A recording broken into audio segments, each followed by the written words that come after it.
capítulo número 8 y comenzamos con una oración.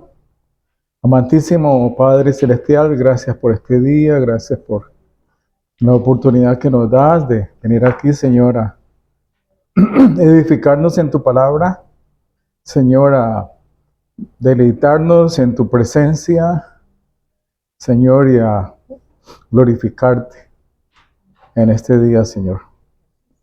Señor, guíanos en este estudio y que sea para tu honra y tu gloria. Amén, amén. Bien, Romanos capítulo 8.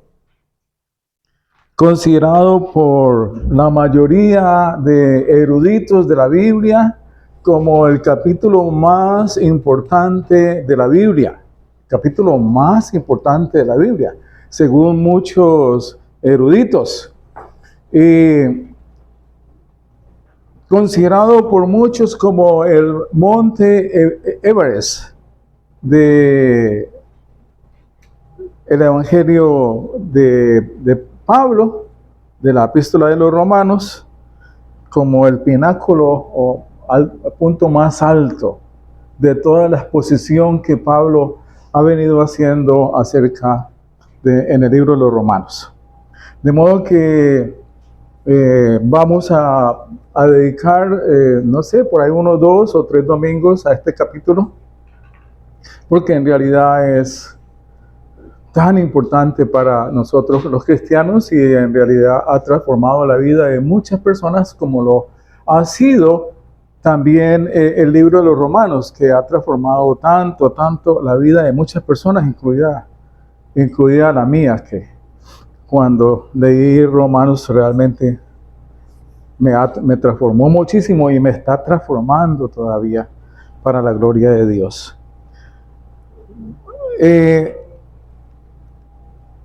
Vamos hoy a referirnos a los versículos 1 al 11, 1 al 11, aunque no sé si realmente los vaya a cubrir todos los 11 versículos, pero por lo menos mi aspiración hoy es que cubramos los primeros 4, ¿sí? Los primeros 4. Romanos 8, desde el 1 hasta el 11,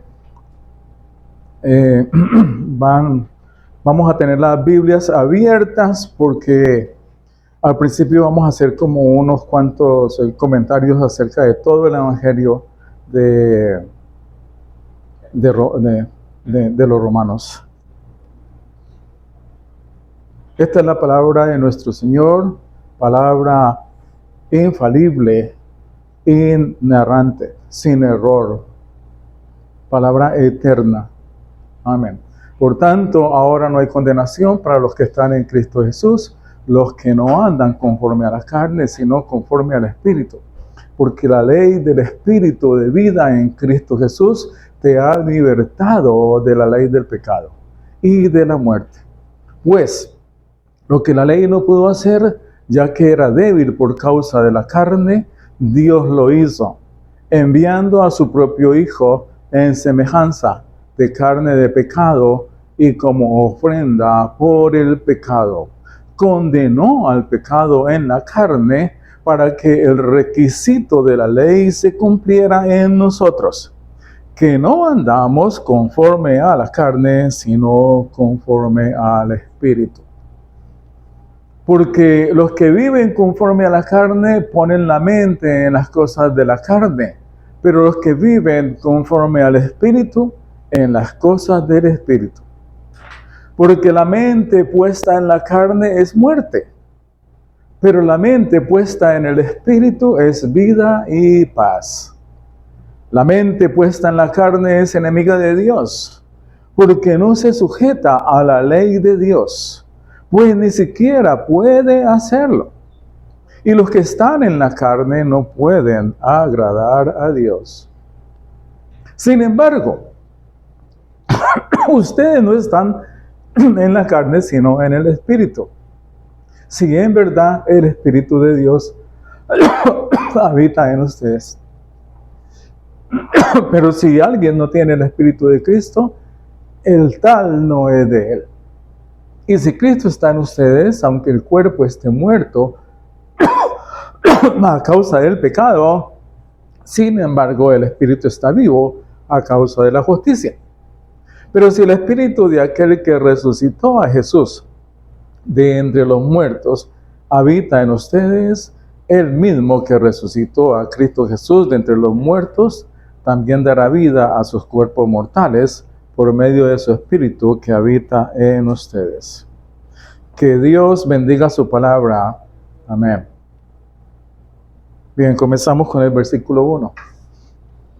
Ya le he dicho, el capítulo 8 es el monte Everest de la epístola de los Romanos. Otros consideran el capítulo 8 como un resumen de todo lo que Pablo ha venido diciendo desde el capítulo 1 hasta el capítulo 7. ¿Sí? Versículo 1 comienza diciendo, por tanto. Nos vamos a referir un poco a esta primera parte. Por tanto, muchos eruditos se preguntan, bueno, el por tanto que está aquí escrito por Pablo, ¿se refiere a qué? ¿Se refiere a los 3 capítulos anteriores? ¿O se refiere a todos los capítulos anteriores? ¿Sí? Eso es lo que los comentaristas dicen.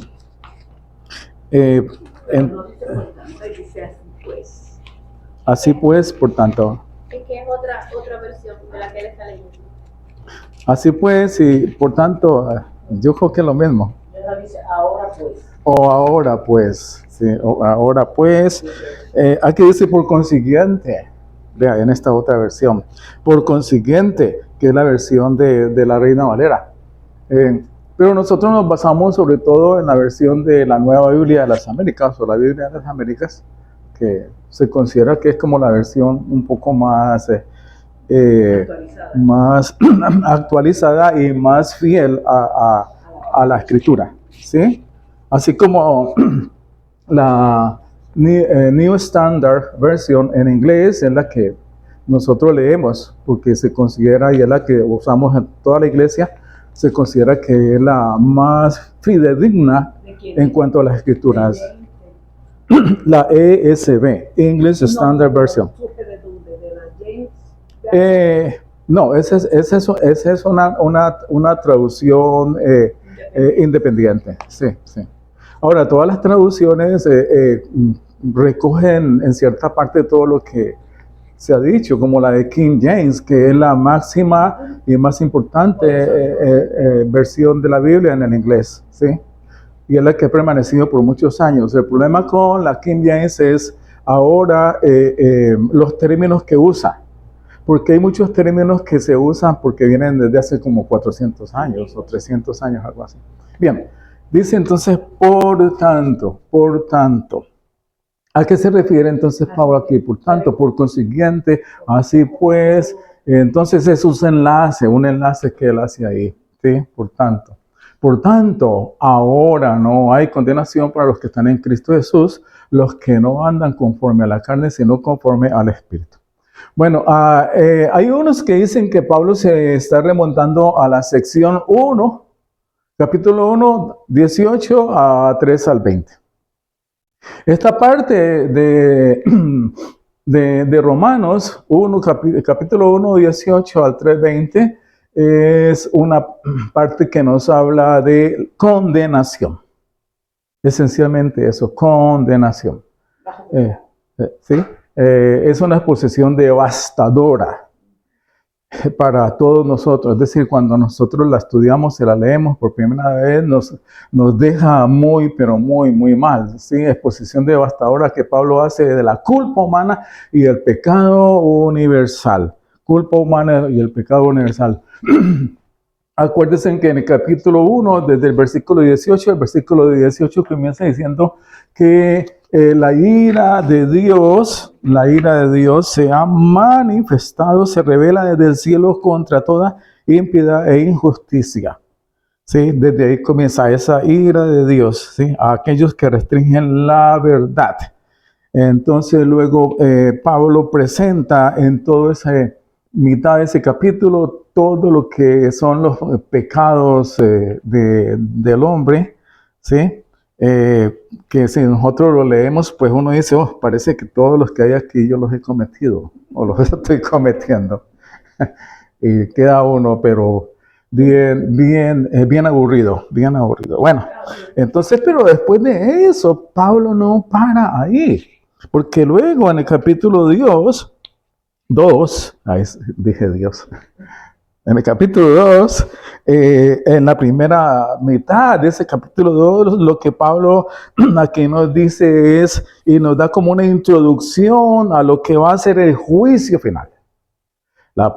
Pablo la está poniendo bien dura. Sí, el juicio, bueno, y aquellos que van a enfrentar el juicio, entonces van a enfrentar un Dios que va a castigar, va a hacer un punish, los que cometen todos los pecados de alguna van a estar en condenación, en la condenación, ¿sí? El juicio va a ser imparcial, el juicio va a ser para todo el mundo. Bueno, eso ya lo vimos nosotros. Nadie se va a escapar del juicio, ¿ok? Es para todo el mundo. Y ni siquiera los judíos ni los gentiles en ese tiempo, ¿sí? Y sigue Pablo hablando sobre esto del juicio, sobre esto de lo que es la pecaminosidad humana, y llega hasta el capítulo 3, donde cierra 3:20, pero los últimos versículos son los más tremendos, como algunos, como por ejemplo, no hay justo ni aún uno, no hay quien entienda, no hay quien busque a Dios, todos se han desviado, se hicieron inútiles, no hay quien haga lo bueno, ni siquiera uno. Ahí está. Es el cuadro devastador que Pablo nos presenta, 3:21. Pero luego, después de esto, en el mismo capítulo 3, ya para el capítulo 21, versículo 21, 3:21, aquí todo comienza a cambiar. Y el panorama oscuro y tenebroso que Pablo nos había presentado, ahora llega y pone un faro, como una especie de faro, que va a iluminar toda esa oscuridad, ¿sí? Y él va a decir, pero ahora, aparte de la ley, la justicia de Dios ha sido manifestada, atestiguada por la ley y los profetas. La justicia de Dios por medio de la fe en Cristo, para todos los que creen, porque no hay distinción, ¿sí? Por cuanto todos pecaron y no alcanzan la gloria de Dios, siendo justificados gratuitamente por su gracia. Y comienza Pablo aquí entonces a exponer la doctrina de la justificación, ¿sí? Y esa doctrina de la justificación que comienza aquí sigue, y para mí sigue hasta el capítulo 8. ¿Sí? Es una continuación, María. ¿Sí? Es una continuación. Pablo entonces habla de la justificación, de lo que somos justificados, y luego va a hacer una exposición de unos capítulos preciosos, sobre todo cuando él demuestra cómo Abraham fue justificado por la fe. Sí, que es una de las partes más favoritas para mí, ¿sí? De Abraham, ¿sí? Todo esto es linda, como Pablo nos presenta cómo Abraham fue justificado, ¿sí? Y eso como que nos aproxima mucho a nosotros, ¿verdad? Por eso será. Y no solamente eso, sino que luego él toma el ejemplo de David. Y es mucho más impactante para nosotros, porque David fue justificado. Y uno dice, pero ¿cómo? ¿Cómo David fue justificado? Y no solamente eso, sino que cuando ustedes leen toda la historia de David, hay una parte que a uno le da, pero bien duro, y es cuando la Biblia se dice que el corazón de David, ¿sí? Fue un corazón conforme a Dios, ¿sí? ¿Ya? Y uno dice, pero ¿cómo? De todas maneras, es muy precioso esto acerca de lo que es la justicia y David, porque eran dos de los más grandes personajes de los judíos. Y si los judíos no van a aceptar esto de la justificación por la fe, teniendo en cuenta estos ejemplos, pues ¿qué se va a poder esperar de ellos? ¿Sí? Ahí entonces es eso. Después, para el capítulo 5, ya Pablo nos comienza a hablar sobre los beneficios de la justificación.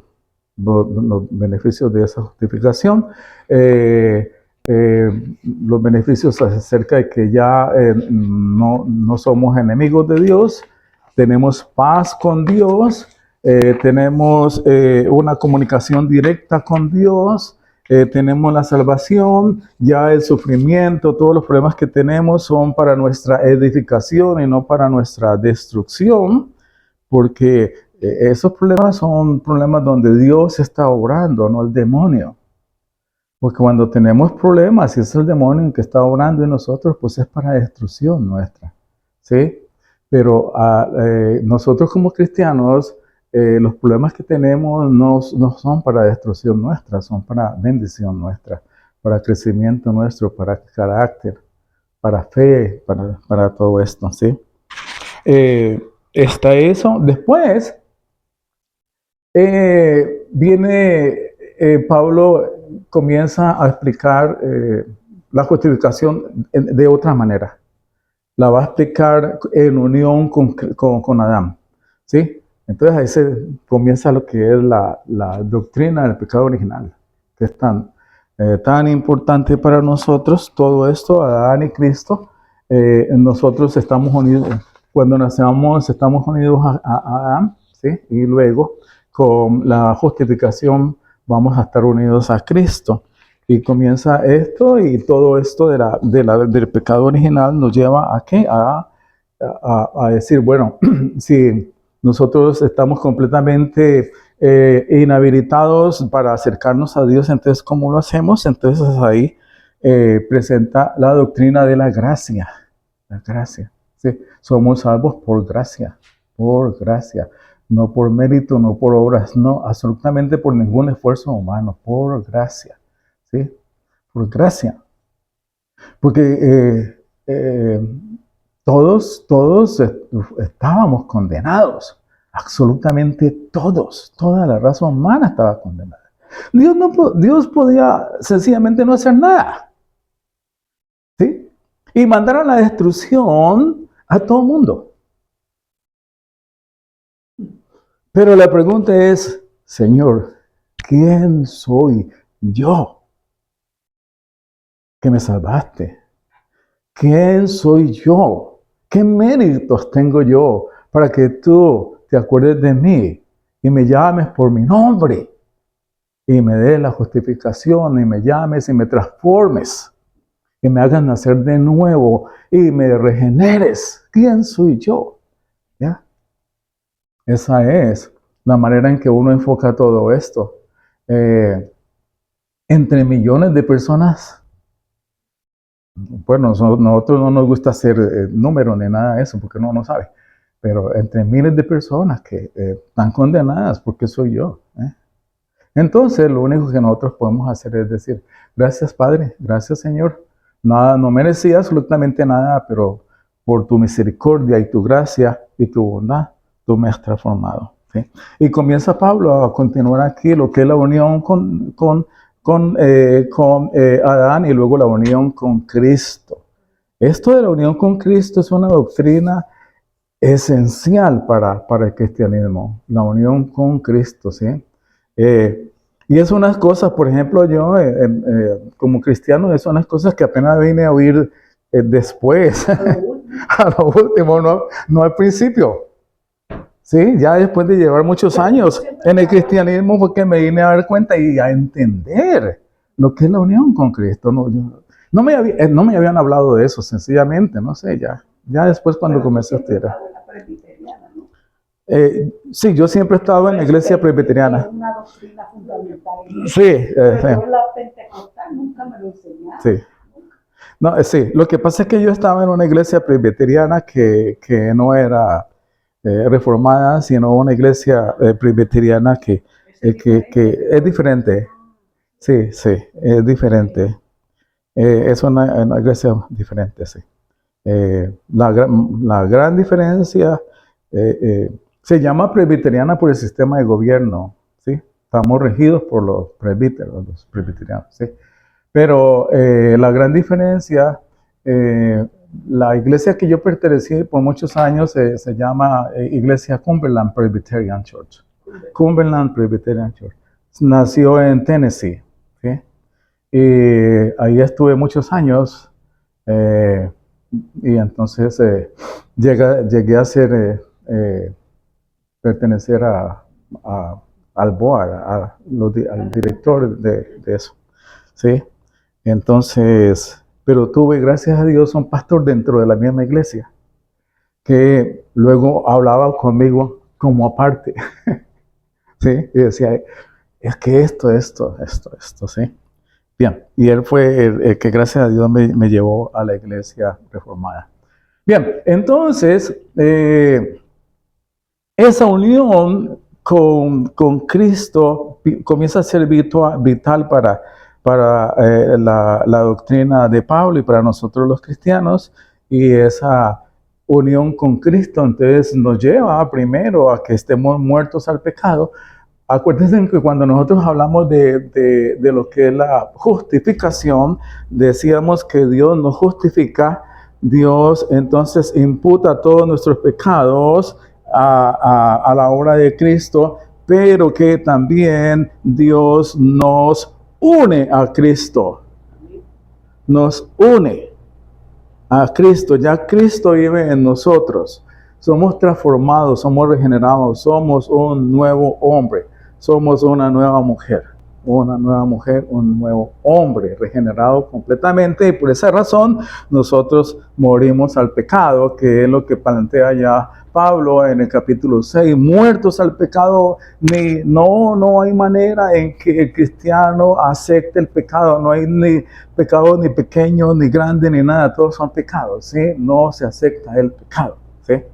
Pero esto no quiere decir que el cristiano no siga pecando, ¿sí?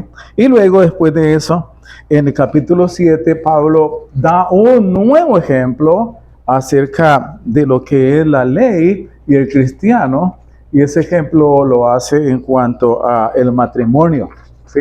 En cuanto al matrimonio.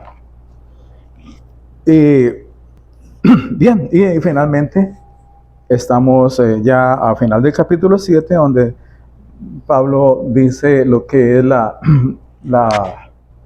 contradicción en el cristiano, que odia el pecado, lo odia, pero sin embargo lo comete. Bien, entonces, para mí todo esto que ustedes han visto, desde el capítulo 5, que comienza con los beneficios de la justificación, pues bueno, yo creo que el beneficio más grande de la justificación viene aquí, con la no condenación, ¿sí? Entonces ya hemos visto como un panorama de lo que es la epístola de los Romanos hasta el momento, ¿sí? No hay condenación. Bien, entonces eso es en cuanto al por tanto. Consideramos que por tanto se está refiriendo a toda la Biblia. ¿Por qué razón? Sobre todo por lo que dice más adelante, porque dice por tanto,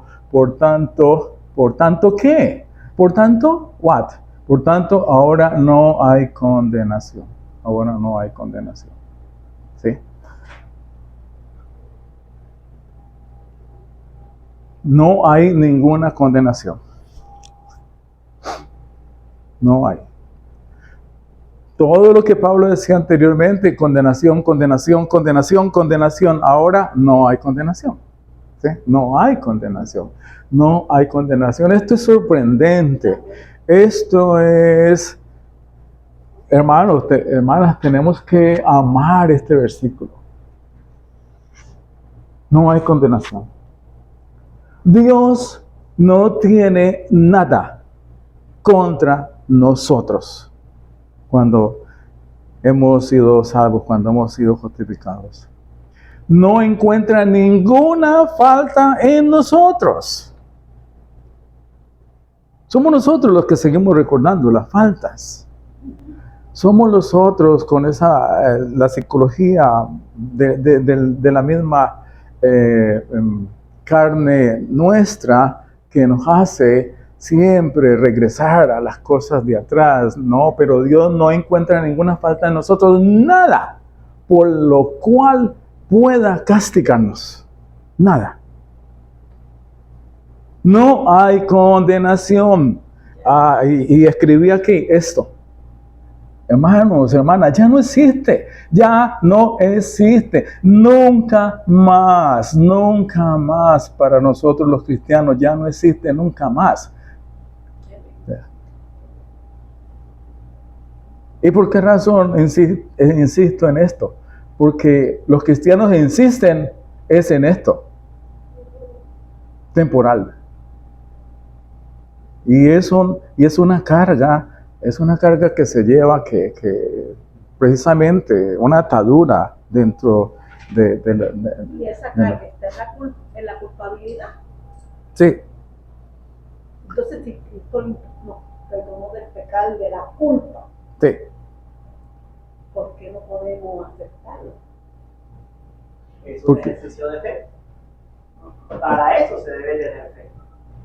Sí. Entonces me da pena. ¿Cuál fue la pregunta que hizo Elisa? Que por qué seguimos recordando la Sí. culpa y no aceptamos lo que Dios ha Es hecho. por fe, como digo. Es por fe. Tienes que creer. Gracias a Dios que siempre lo creí. Gracias. Que no sea que La fe. Porque si tuvieras fe, y lo otro, pastor, podría ser que pues todavía estamos en esta carne, Sí, pero es que no que es una carne que nos ata a la naturaleza humana y nos lleva a eso, sí, nos ata. Es una lucha, como veíamos el domingo pasado, es una lucha tremenda. Y como dice Pablo, es una lucha que no va a terminar en nosotros. Acuérdense que nadie puede decir, no, esta semana no cometí ningún pecado o algo así. No. Ya. y que la fe, no la fe objetiva, porque es algo que permanece en el creyente siempre, pero el lado subjetivo de la fe siempre, lo dijimos en otra clase, sube, baja, a veces estamos más fortalecidos, a veces más débiles, a veces la carne nos gana. Es la batalla. Pero esa es la batalla diaria. Es la batalla diaria. De la culpa del pasado. Incluido eso. Pero bueno, acá por el que tenemos así. Pero yo leyendo esto, Sí. analizando esto, es algo que disfrutamos nosotros. Sí, porque cuando yo estaba en la otra, de donde yo salí, por ejemplo, no me enseñaban esta doctrina, y ¿qué pasaba? Yo pensaba hasta que perdía la salvación. Y entonces, eso era lo que se decía. Si no hacías las cosas bien hechas, entonces tú estás mal, perdiste la salvación. Era algo que Pero entonces es una bendición eso. dejaba el estado de culpa al estado mental, y eso no es correcto. El No. estado de culpa se lo llevó Cristo. No, sí. Pero es que eso sucede en nosotros como hermanos. Acuérdense que muchas veces, cuando, por ejemplo, yo, pensando en la manera en que yo eduqué a mis hijos, yo digo que cometí algunos errores. Y eso, cuando yo me recuerdo eso, todavía me trae como malestar. No, yo digo que Eso, bien. Ok. Pero miren, volvamos acá. Por tanto, ahora no hay condenación. amén. Amén, gloria a Dios. Amén. Ahora, Aleluya. no mañana, Hemos sido no atrás, no mañana, ahora todos nosotros tenemos y disfrutamos de ese estado y de ese regalo tan grandioso que es el regalo más grande que yo pueda tener en mi vida, que es la salvación eterna. Amén. Ahora está actuando en mí, está presente. No es algo progresivo o poquito a poco. No, es completo. No hay condenación. ¿Sí? Y cuán importante es eso, porque fíjate que cuando nosotros entendemos esto nos lleva, nos quedamos así como que asombrados de Sí, no hay algo, no. Y entonces lo que decíamos, no, la condenación no quiere decir que no es estar entrando y saliendo de la condenación. Que ese es uno de los grandes problemas de nosotros los cristianos, entrando y saliendo de la condenación. ¿Sí? Entonces, por ejemplo, mucha gente peca y dice, y esto es común, no sé, pero para nosotros es supremamente común. La gente peca, la gente comete algún pecado, entonces, ¿qué recomiendan? Bueno, sencillamente ora, haz unas oraciones, pídele al Señor que te perdone y ya todo está arreglado. ¿Sí? Pero luego el siguiente día pecas y entonces estás ya otra vez condenado. Entonces, ¿qué haces? Oras al Señor, le pides perdón, estás nuevamente en el lado de la no condenación. Pero pecas otra vez y pasas al lado de la condenación. Pero y ahora, Oh, y eso... tú defines esta entrada, pero ahora, ¿cómo tú defines la confesión de pecado? Porque es entrar y salir. No, pero la confesión de pecado de entrar y salir depende. Porque para algunas religiones la confesión de pecados es para entrar a la no condenación. Para nosotros, los cristianos, la confesión de pecados no es para entrar a la no condenación ni para salir de la no condenación. Es la comunicación que nosotros tenemos con Dios, una comunicación directa en la cual yo le digo, Padre Santo, estoy avergonzado por lo que he hecho. Por lo que he hecho. Estoy avergonzado. ¿Sí? ¿Qué pena me da? ¿Sí? Es eso. No más. Es la relación, pero ahí es la relación, te he herido. Tú no mereces esto. Tanto que tú me amas. ¿Sí? No lo mereces. Te he herido en tu amor por mí. Es eso. Tiene mucho que ver con los devocionales que estamos viendo los miércoles. Hemos visto tres cosas. Hemos visto, uno, que Dios es luz. Y que cuando el Señor nos rescata, nos trae a caminar en su luz. Pero, ¿qué pasa si hemos pecado? Y que dice el apóstol Juan, que podemos ir ante Jesucristo a confesar nuestros pecados. Y Él es nuestro abogado y nuestro intercesor. No porque vayamos de me condené, no me condené, me condené, no me condené. No, aquí no estamos como deshojando la margarita, me quiere, no me quiere, me quiere, no me quiere, no se trata de eso. Se trata de que ahora yo tengo, el Padre Celestial es mi Padre, Jesucristo es mi Señor, y en esa relación de comunión, yo no quiero que la comunión se rompa. Yo quiero estar en una comunicación permanente con Él y caminar con Él. Y ese cambio de posición, ya estar como hija delante del Padre, es una relación muy, muy cercana.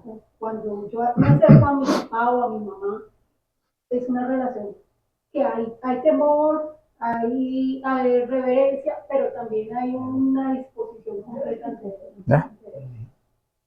Exactamente. Y es una relación muy parecida a la relación entre los padres y los hijos. Los hijos son para siempre. Los hijos son para siempre. ¿Sí? Si uno tiene un hijo y el hijo es tremendo, tremendo, y que te hace llorar y todo, y que hasta está en la cárcel, es tu hijo. Nunca dejará de ser tu hijo. Nosotros, como hijos de Dios, ¿sí? Y como Él, nuestro Padre, que se nombra entre otras cosas, Padre se nombra por primera vez en el Nuevo Testamento. Anteriormente no se decía esa relación. Abba, Padre, ¿sí? Entonces, nosotros cometemos errores, cometemos pecados, pero nuestro Padre es nuestro Padre, y yo soy el Hijo, y yo soy el Hijo de Dios, y soy para siempre. Por eso no hay condenación. pues para siempre. ¿Sí? Una ¿Ya? posición Aleluya. por mi hermano, una posición absoluta. Absoluta. ¿Ya? Y la confesión es una relación. Antes de eso, entonces no es estar entrando y saliendo de la condenación.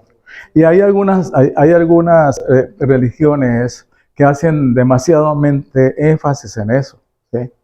Hay una religión que dice, tienes que estar pendiente cómo estás hoy, porque si no estás bien con Dios hoy y te mueres, vas para el infierno. Siempre es esa recriminación, siempre Esa es recriminación. esa culpa, recordarte de pensar que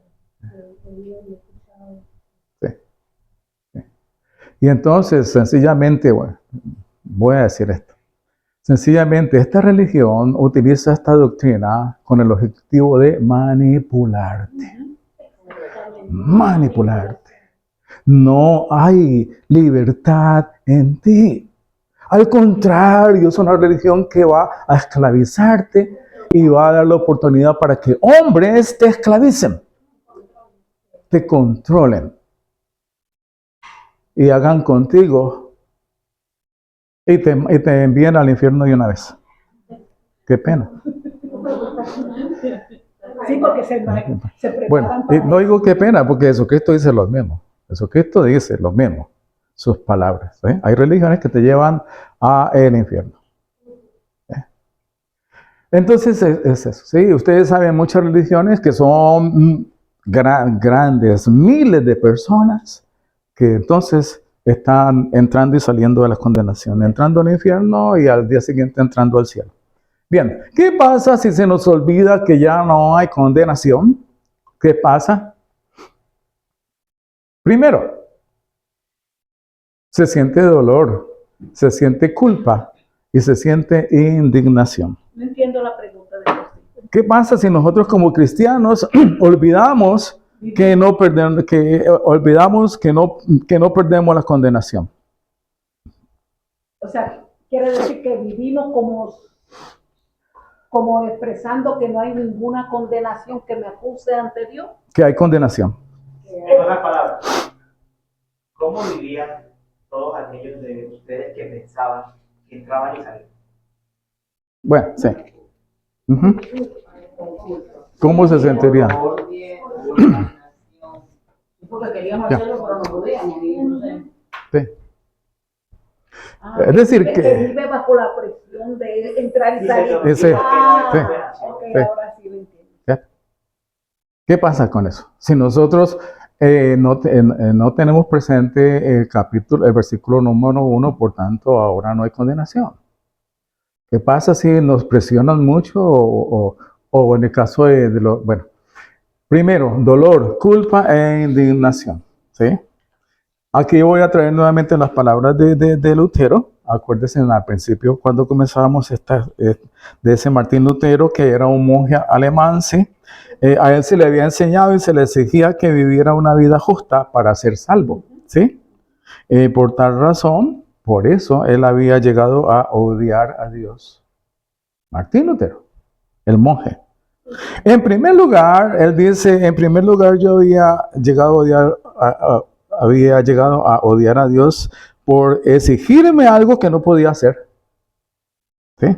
Y en segundo lugar, y oigan estas palabras, y en segundo lugar, por dejar que fracasara en el intento. Dios no le ayudó. Dios me exige tanto, según Lutero, yo me esfuerzo demasiado, fallo en el intento y digo, Dios, no me ayudaste, me dejaste solo. Entonces, por eso Lutero le decía, yo odio esta doctrina, ¿sí? Trabajé de manera diligente y ansiosa para entender la palabra de Pablo, la expresión, la justicia de Dios, la cual bloqueaba mi camino porque la tomé en el sentido de esa justicia por medio de la cual Dios es justo y trata justamente cuando castiga. Aunque era un monje impecable, estaba delante de Dios como pecador. Por lo tanto, no amaba a ese Dios justo y airado, más bien lo odiaba y murmuraba contra él. Después comprendí que la justicia de Dios es esa justicia por medio de la cual, a través de su gracia y su pura misericordia, Él nos justifica por fe. Y todo cambia, todo cambia, todo cambia. Y todo cambia. Dice, me abrí paso. Y de la manera en la que antes había odiado la expresión, la justicia de Dios, ahora comenzaba a amarla como una palabra más querida y consoladora. ¿Ya? ¿Sí? Entonces sentimos, si nosotros pensamos que hoy estamos condenados, entonces, ¿sí? Muchas veces pasa eso. A mí me pasaba, 5 años ahí en la iglesia, y yo sentaba que, bueno, ¿qué pasa conmigo? ¿Sí? Entonces, eso. Segundo, no hay motivación, lo que usted decía. No hay motivación a vivir una vida santa porque yo intento, y si no lo logro, entonces es una frustración, y a lo último, ¿qué voy a hacer? Digo, renuncio, ya no más, estoy cansado, ¿sí? Estoy cansado. Una ¿sí? vida santa basada en las obras. Una vida santa basada, bueno, en las obras que Dios nos ha dado para glorificarlo a Él, ¿sí? Entonces una vida santa, o la santificación, ¿sí? Después de que nosotros somos justificados y salvos, entonces comienza en nosotros un proceso de santificación al cual cada día vamos muriendo más y más y más al pecado, ¿sí? ¿Sí? Una de las manifestaciones de la justificación de Dios, de la salvación, una manifestación es nuestra santificación, ¿sí? ¿Sí?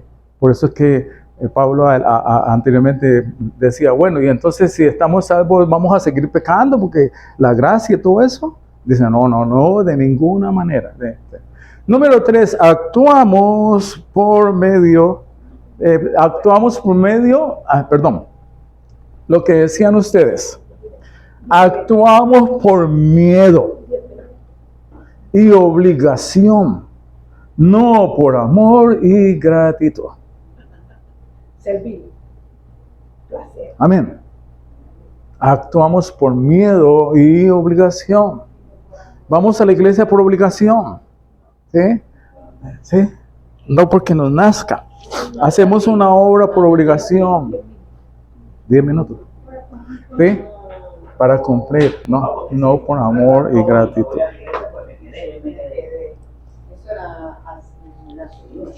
O de pronto no voy a la iglesia porque Dios me puede castigar fuerte.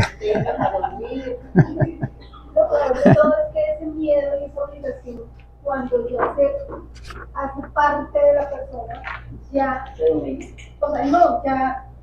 parece como algo normal, y empiezo a pedírselo a otros y a mirar a otros y a decir, este no ha cumplido, este ya cumplió, este no ha hecho. Entonces es una cadena que lo rodea a uno, porque ha nacido desde el miedo y desde cumplir, y ahora que nos toca cumplir, entonces se inventan otra nueva ley o otra nueva regla, y se vive todo el tiempo bajo una ley humana. Amén. Bueno, ahora que dice eso, me pusiste a pensar en el ejemplo de Pedro, de la película. Pedro, que creció, pues no era un fariseo, pero creció en toda la religión farisea. La conoció, pues. Y Pedro entendía el evangelio, o sea, él entendió la gracia, pero cuando se tuvo que confrontar con el hecho de que los gentiles empezaban a llegar a creer en Cristo, Pedro mismo empieza a retraerse y a decir, oiga, sí, hay que circuncidar a los gentiles y tienen que comer la dieta que nosotros comemos. Entonces, a lo que quiero ir con eso es que incluso a un cristiano que ha sido salvado, que ha comprendido la gracia, le quedan rezagos de esa vieja religiosidad, y es algo que tiene que ir superando, tiene que ir trabajando en santificación. Sí. Entonces actuamos por medio de obligación, ¿no? Un predicador de inglés dice lo siguiente: La diferencia que existe entre un incrédulo que peca y un cristiano que peca es la diferencia que existe entre un hombre que quebranta las leyes del Estado y un esposo que ha hecho algo que no debería haber hecho en su relación con su esposa. El esposo no está quebrantando la ley, está hiriendo el corazón. No es un asunto legal, sino que tiene que ver con una relación personal y una relación de amor. El hombre no deja de ser el esposo. La ley nada tiene que ver con este asunto. Pero es algo más peor que un asunto legal. Entonces dice él, yo prefiero quebrantar una ley que herir a alguien a quien yo amo. ¿Sí? Yo prefiero quebrantar una ley que herir a alguien a quien amo. ¿Sí? Entonces, esa es la gran diferencia. ¿Sí? Nosotros actuamos por amor y gratitud. Nosotros actuamos por amor y gratitud. ¿Sí? Amamos a Dios, tenemos pasión. Yo le pido a Dios que me dé pasión por Él todos los días. Dame pasión. ¿Sí? Dame pasión. Que te ame con toda la pasión que yo pueda. ¿Sí? Sentir miedo y obligación. Sí. Y por amor y gratitud, placer. Amor y gratitud. Y yo hago algo, yo ayudo al hermano por gratitud con Dios, no es absolutamente nada más. ¿Sí? Yo doy el dinero por gratitud. Absolutamente por nada más. No, ¿qué hacen con el dinero? ¿Sí? Como mucha gente que se preocupa demasiado por el dinero. No, a eso a mí ya no me corresponde. Yo hice lo mío. ¿Sí? Puse un diezmo, ¿sí? Tal vez dije para tal cosa, si va para allá o no va para allá. No, yo hice lo mío. Lo hice por gratitud y amor a Dios. ¿Sí? Dios sabe, ¿sí? Es la motivación, ¿verdad? No más, ¿sí? No más. ¿Ya? Ya, ¿sí? Lo que quieren agradar. Amén. Bien, entonces eso.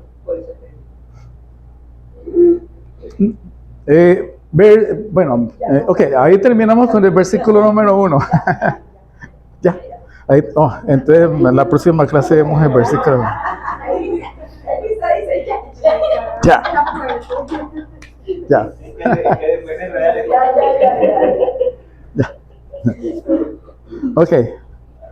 Ok, mis hermanos, damos gracias a Dios por este estudio que traiga a sus corazones felicidad, que traiga a sus corazones confianza, gratitud por todo lo que Dios ha hecho en nosotros.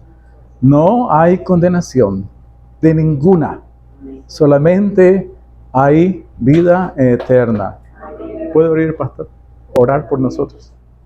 Señor, te damos gracias por esta preciosa enseñanza, por esta preciosa doctrina. Que no hay condenación para los que están en Cristo Jesús. Señor, son palabras cortas, son 2 frases cortas, pero cuánta profundidad hay en ellas.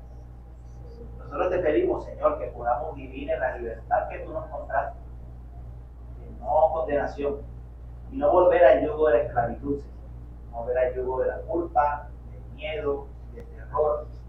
Ayúdanos, pues, Señor, y que seas tú convenciéndonos todos los días, desde hoy, de que estamos en tu gracia, y no condenados. Gracias, Señor. Amén. Amén.